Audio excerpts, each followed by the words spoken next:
तुम्हाला पंडित नावाचे गृहस्थ भेटायला आलेत. पाठवून दे. ठीक.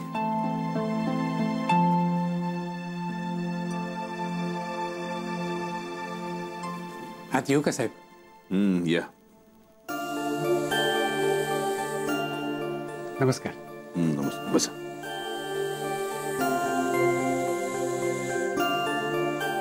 मी प्रभाकर पंडित. तुम्ही जो त्या दिवशी डान्स बार पाडलात त्याच्या अगदी समोरच्या चाळीत मी राहतो.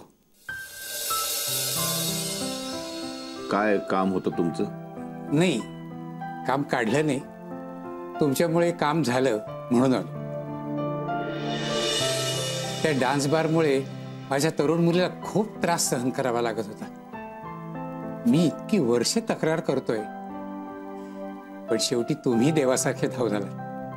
एक मिनिट, मला देव बनवू नका. आपल्या देशामध्ये माणसाला देव बनवून शेंदूर फासायची फार जुनी परंपरा. मी आपलं जे माझं काम आहे ते प्रामाणिकपणे करतो, बस. हा तुमच्या मनाचा मोठेपणा आहे साहेब. माझ्या कामामुळेच मला मोठेपणा मिळालाय. ही छोटीशी भेट माझ्यातर्फे, त्याचा स्वीकार करा. पंडित, माझ्या कामाचे पुरेपूर पैसे घेतो मी, आणि तेवढे पुरतात मला. त्याच्यापेक्षा जास्त मला कधीच काही नको असतं. फक्त पेढे आहेत यात. पेढेच काय, शुभेच्छा सुद्धा घेत नाही मी. तुमच्याकडे पाहिलं ना की आज सुद्धा या भ्रष्ट सिस्टीम मध्ये कुठेतरी प्रामाणिकपणा जिवंत आहे, याचा अभिमान वाटतो. पंडित, आपला देश बदलतोय आणि मला वाटतं तुम्ही आणि मी मिळून या बदलाची सुरुवात करतोय, नाही का? तुमच्यासोबत मला घेताय हाही तुमचाच मोठेपणा साहेब. पण त्या वाईट माणसांपासून जपून राहा साहेब. नाही, खरं तर चांगल्या माणसांपासून जपून राहायची गरज असते, कारण चांगली माणसं पटकन दुखावली जातात. वाईट माणसांची लायकी आपल्याला माहित असते.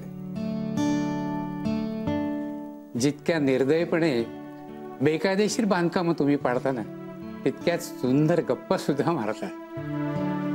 पण जपून राहा. मी ओळखतो त्या माणसाला. मी माझं काम प्रामाणिकपणे करतो आणि मला कोणालाही घाबरण्याची गरज नाही, अगदी परमेश्वराला सुद्धा. इथं येईपर्यंत मी तुम्हाला कुठला तरी अवतार मानत होतो, पण आज बरेच दिवसांनी एक चांगला माणूस पाहायला मिळाला.